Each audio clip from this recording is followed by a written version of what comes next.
Bismillahirrahmanirrahim. Assalamualaikum warahmatullahi wabarakatuh. Selamat pagi, selamat siang, selamat sore, selamat malam. Salam untuk kita semua. Semoga kita selalu berbahagia dan selalu sehat, terhindar dari segala penyakit. Kita selalu fit, luar biasa, dan terus luar biasa. Oke, kali ini Kak Udin akan mencoba bercerita tentang sejarah Hari Kartini, yang tepatnya pada tanggal 21 April pada setiap tahunnya. Kartini adalah seorang wanita yang luar biasa. Kartini mengenyam pendidikan secukupnya. Kartini juga berusia sangat muda, karena beliau sudah wafat pada usia 25 tahun ketika usai melahirkan anaknya yang pertama. Tetapi nama Kartini, nama Raden Ajeng Kartini begitu populernya di kemudian hari setelah beliau wafat, setelah beliau meninggal dunia. Karena apa? Baik, kita mulai ceritanya. Kartini dilahirkan di kota Jepara, Jawa Timur pada tanggal 21 April 1879. Kemudian beliau adalah seorang putri bangsawan, orang yang sangat terhormat di Pulau Jawa.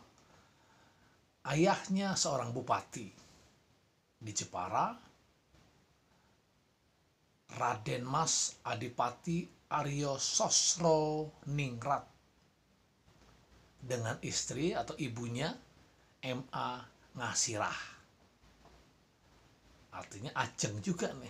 Sedangkan anaknya bernama Raden Ajeng Kartini.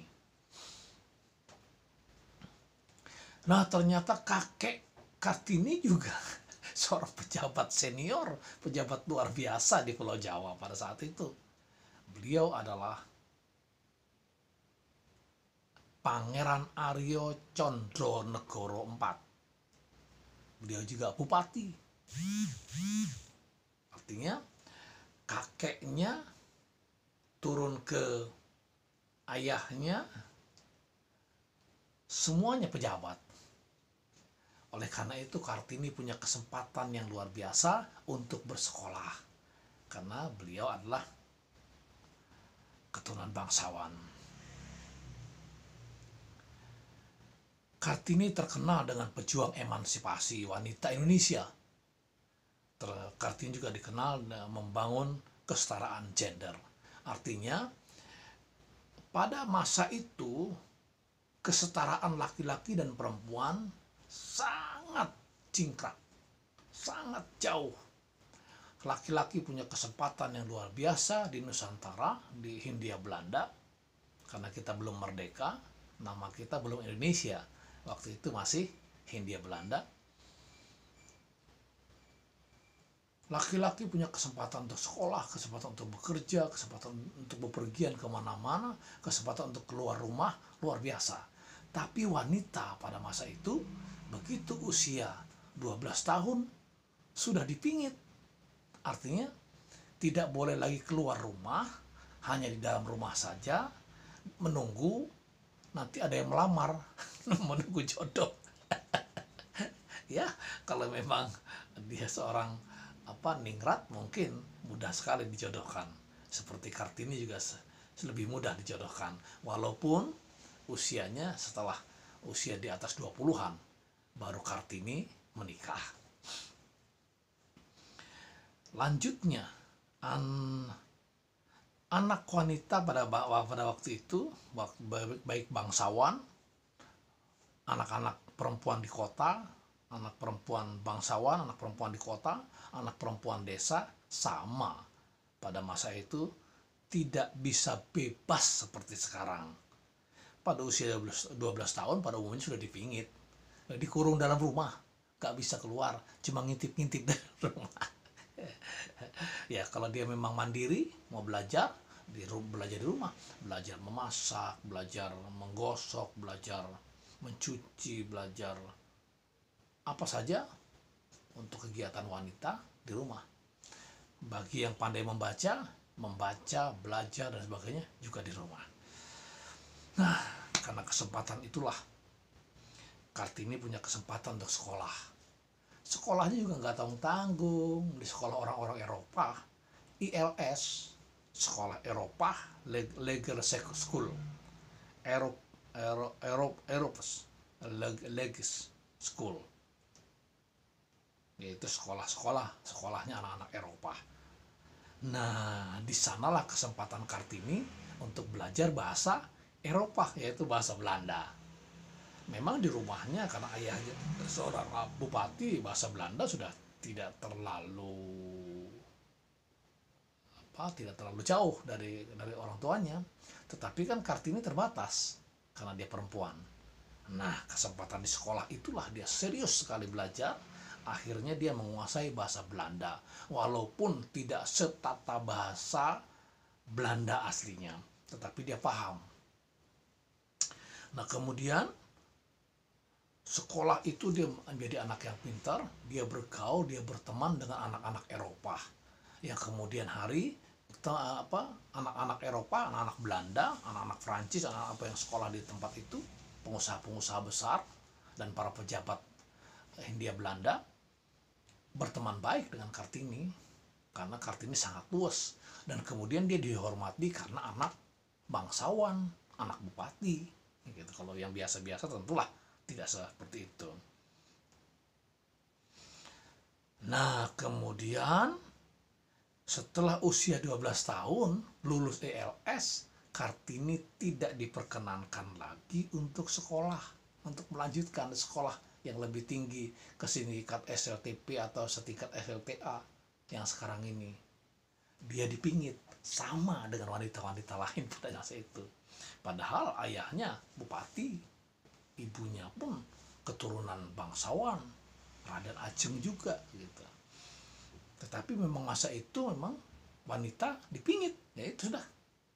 Belum ada keterbukaan untuk wanita-wanita Indonesia. Padahal mereka tahu, masyarakat Indonesia, masyarakat Hindia Belanda khususnya pribumu tahu bahwasanya anak-anak Belanda bebas di Indonesia, bepergian, naik sepeda dan sebagainya, jalan-jalan di kota, nonton atau menyaksikan pertunjukan dan sebagainya, bebas. Mereka tahu. Tetapi tetap saja orang-orang pribumi dipingit.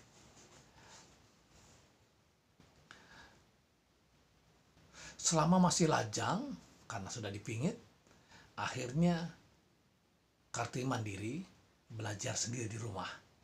Kesempatan-kesempatan itulah yang dia gunakan untuk menulis kepada sahabat-sahabatnya, koresponden, menulis. Dia kirim tulisan-tulisan kepada teman-temannya, dia berkirim surat, nanti dibalas lagi suratnya. Teman-temannya pada umumnya di Eropa, termasuk di Belanda yang paling banyak. Karena dia waktu itu sekolah di LS, sekolah orang-orang Eropa yang ada di Hindia Belanda, ada di Nusantara.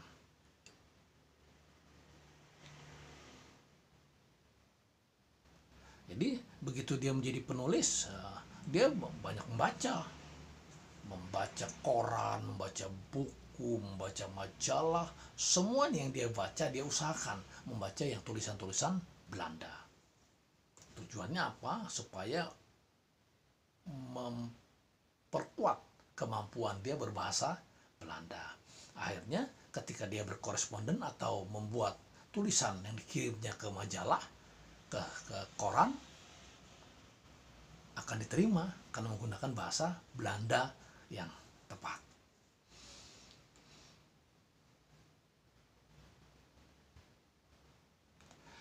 Dari membaca buku, membaca koran, membaca majalah dan sebagainya, ia sangat tertarik sekali dengan bacaan-bacaan tentang wanita, karena dia memang seorang wanita. Dia tertarik sekali pada kemajuan berpikirnya para perempuan Eropa. Sampai akhirnya muncul keinginannya, niatnya untuk memajukan perempuan pribumi, perempuan asli orang Nusantara, perempuan asli orang Indonesia, yang waktu itu memiliki status sosial rendah. Karena apa? Karena pendidikannya sangat terbatas. Rata-rata wanita tidak sekolah, paling-paling belajar di rumah. Ya belajar memang memasak, menanak nasi, masak ikan, masak sayur, masak macam-macam.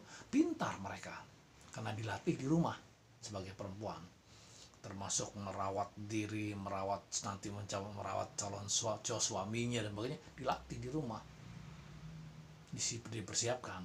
Tetapi dia tidak bisa membaca tulisan Belanda, karena koran waktu itu masuk majalah-majalah semuanya berbahasa Belanda, buku-buku pun berbahasa Belanda atau bahasa Eropa atau bahasa Inggris. Akhirnya apa? Dia sangat miris melihat kaum perempuan, anak-anak perempuan yang tidak sekolah, yang tidak berpendidikan. Beda dengan anak-anak Eropa, anak-anak Belanda, anak-anak Hindia Belanda yang tinggal di Nusantara, di Hindia Belanda. Mereka sekolah, mereka setiap hari belajar, mereka ke perpustakaan, membaca, mereka kalau ada pertunjukan mereka menonton, kemudian menambah pengetahuan, ada pertemuan-pertemuan, ada acara-acara diskusi dan sebagainya, ikut perempuan. Sedangkan pribumi tidak. Itu yang membuat dia prihatin. Akhirnya tulisan-tulisan dia, korespondensi dia lebih kepada hal-hal itu, tentang wanita, tentang bagaimana perjuangan wanita, bagaimana adat dan tradisi Jawa yang feodal, kemudian tradisi kawin paksa, kemudian poligami, kemudian kekerasan dalam rumah tangga terhadap wanita yang lemah, yang tidak bisa melawan, kemudian sosial lainnya, kemudian pengalaman hidupnya, dan kemudian pengalaman dirinya sebagai anak seorang bupati. Dia tulis itu, dia tulis kemana-mana, kemudian di surat-surat itu kemudian dibalas oleh teman-teman mereka di Eropa sana, di Belanda. Yang paling merespon itu adalah Nyonya Rosa Abendanon. Itu yang sangat mendukung semua tulisan-tulisan dia. Bahkan kalau dia mau menulis, memasukkan ke koran, masukkan ke majalah, didukung oleh Rosa Abendanon ini. Nah, tulisan pada usia 14 tahun yang masuk pada sebuah majalah adalah Upacara Perkawinan Suku Koja yang diterbitkan di Hollandse Lelier saat Kartini masih berusia 14 tahun. Bukan main, usia 14 tahun sudah menulis. Dan tulisannya sudah masuk di sebuah majalah di Eropa. Artinya Kartini nggak tahu tanggung, bahasa Belandanya bagus, menyusun kata-katanya bagus. Karena apa? Karena dia memang suka membaca, literasi. Memang setiap orang suka membaca, akhirnya inspirasinya muncul, ingin menulis lah, ingin membuat sesuatu lah, karena kehebatan cerita dalam buku itu mempengaruhi dirinya untuk menjadi lebih baik dan lebih maju lagi.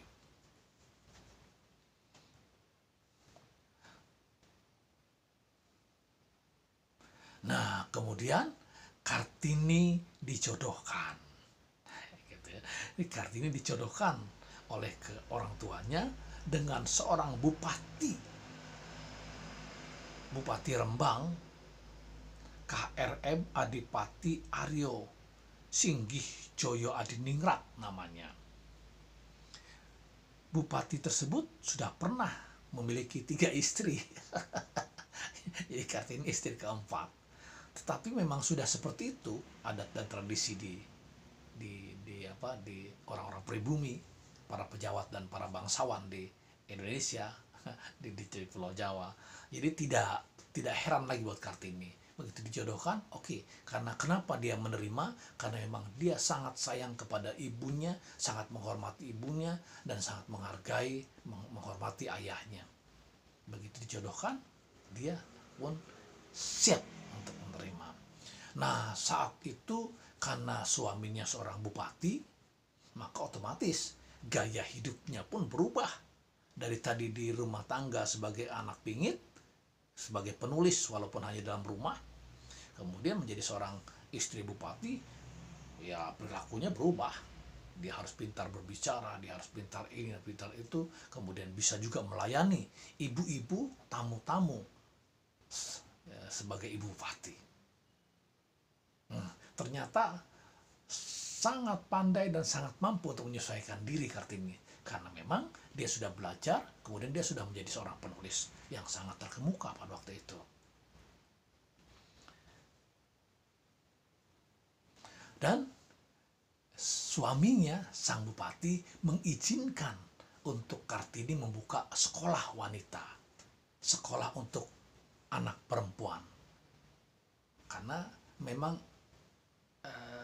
perjuangan gender, perjuangan emansipasinya untuk mengangkat kaum perempuan sejak dia usia sebelum 12 tahun, masih dia sekolah di ELS, kemudian di Pingit, dia muncul keinginan itu. Tapi karena di masa di Pingit tidak bisa keluar. Tapi apa yang dicetuskannya, apa yang diinginkannya, apa yang menjadi visi dan misinya pada waktu itu sudah dia tuliskan di surat-surat, di koresponden, kemudian di majalah-majalah. Rupa-rupanya tidak lama Kartini bersama suaminya, seorang bupati Rembang,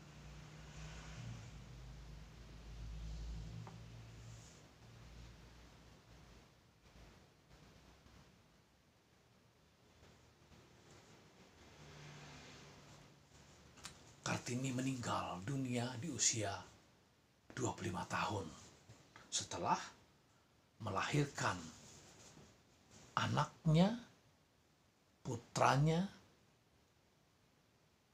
So Salit Djoyodiningrat. Dia meninggal pada tahun 19 September 1904. Di Kartini wafat pada tanggal 17 September 1904. Di usia 25 tahun. Padahal ketika dia diberikan kesempatan oleh suaminya untuk membuka sekolah, hatinya gembira, bersama suaminya, horizon keterbukaan dia sudah muncul. Karena dia bergaul bukan hanya dari kalangan wanita-wanita Indonesia, tapi wanita-wanita Eropa dan sebagainya. Dia berkembang sekali. Tetapi rupa-rupanya usianya sangat pendek. Setelah melahirkan anaknya dengan selamat, dia meninggal dunia. Nah, setelah meninggal dunia itu, J.H. Ambandanon, seorang menteri kebudayaan, agama, dan kerajinan Hindia Belanda, pada tahun 1900 atau 1900 sampai 1905 mengumpulkan surat-surat yang dikirim Kartini pada teman-temannya di Eropa yang menggunakan bahasa Belanda. Kemudian surat-surat itu dikumpulkan, diketik kembali, ditulis, diperbaiki, sedangkan tulisan aslinya yang masih ditemukan tetap tersimpan dengan baik. Diterbitkan dan dicetaklah menjadi sebuah buku dengan judul Door Duisternis tot Licht, atau kira-kira artinya kurang lebih dari kegelapan menuju cahaya, pada tahun 1911 dengan menggunakan bahasa Belanda. Nah, karena bahasa Belanda, orang-orang Indonesia pada umumnya, termasuk perempuan Indonesia, tidak ngerti. Harus dibahasakan Indonesia, dibahasakan Melayu. Dulu belum ada bahasa Indonesia, bahasa Melayu. Nah, pada tahun 1922, Balai Pustaka menerbitkan buku tersebut dalam bahasa Melayu atau Melayu dengan judul Habis Gelap Terbitlah Terang, Buah Pikiran. Dengan itu maka dibacalah oleh seluruh rakyat Indonesia. Kemudian yang tidak sempat membaca atau tidak bisa membaca diceritakanlah oleh orang-orang tentang keinginan-keinginan, semangat emansipasi, perjuangan gender Kartini diceritakan kepada wanita-wanita lain. Wanita lain menjadi bersemangat. Akhirnya mereka pun berupaya untuk bukan melepaskan diri, bukan menghindari pingit, tetapi berupaya meyakinkan kepada orang tuanya masing-masing agar mereka bisa sekolah, supaya mereka bisa membaca. Pada tahun 1938, buku tersebut diterbitkan lagi dengan versi yang berbeda. Versi seorang sastrawan pujangga baru, yaitu versinya Armen Pane. Karena dari sastrawan yang menulis lebih banyak lagi pembaca, lebih digemari lagi bacaan tulisan-tulisan Kartini.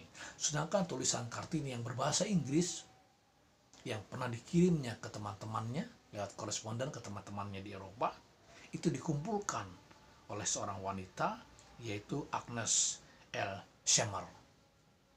Kemudian dicetak menjadi buku, diterjemahkan menjadi bahasa Belanda dan terjemahkan pula menjadi bahasa Melayu waktu itu. Nah, setelah itu muncullah seorang tokoh politik orang Belanda, Van den Venter. Beliau sangat tertarik dengan tulisan-tulisan Kartini dan mengembangkan semua ke Kartini. Kemudian dia berupaya untuk merubah gaya Hindia Belanda selama menjajah di Indonesia.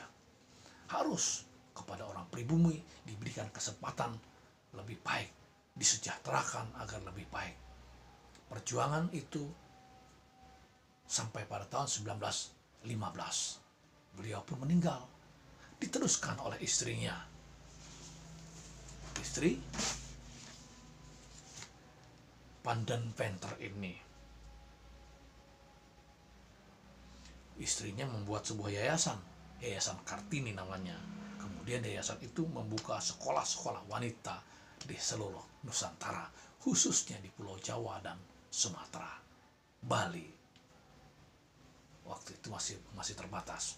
Akhirnya sekolah wanita menjadi ramai. Kemudian hari barulah sekolah wanita dicampur dengan sekolah pria. Akhirnya perjuangan gender, emansipasi Kartini berbuah. Walaupun pada tulisan-tulisan Kartini waktu di masa hidupnya tidak ada dia menyebutkan emansipasi, perjuangan gender, tidak ada.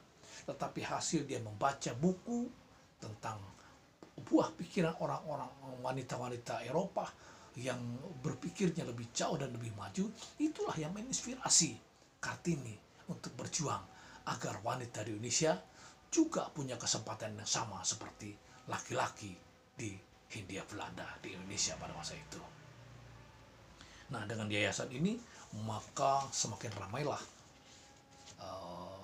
wanita Indonesia, wanita Nusantara, wanita yang di zaman Hindia Belanda, pribumi, sekolah. Kemudian setelah merdeka, Hari Kartini diperingati setelah adanya keputusan Presiden RI nomor 108 tahun 1964. Kartini ditetapkan sebagai pahlawan kemerdekaan nasional oleh Presiden Soekarno. Maka itu sejak tanggal 21 April selalu diperingati dengan Hari Kartini. Hari pejuang emansipasi, hari pejuang gender, hari pejuang semangat baru perbaharuan, semangat pujangga baru yang luar biasa, yang merubah tradisi pribumi, tradisi orang lama di Nusantara yang selalu memingit kaum perempuan di masing-masing rumahnya. Demikian sekilas info, sekilas sejarah perjuangan R.A. Kartini yang kemudian hari diperingati setiap tanggal 21 April. setiap tahunnya. Makasih. Assalamualaikum warahmatullahi wabarakatuh.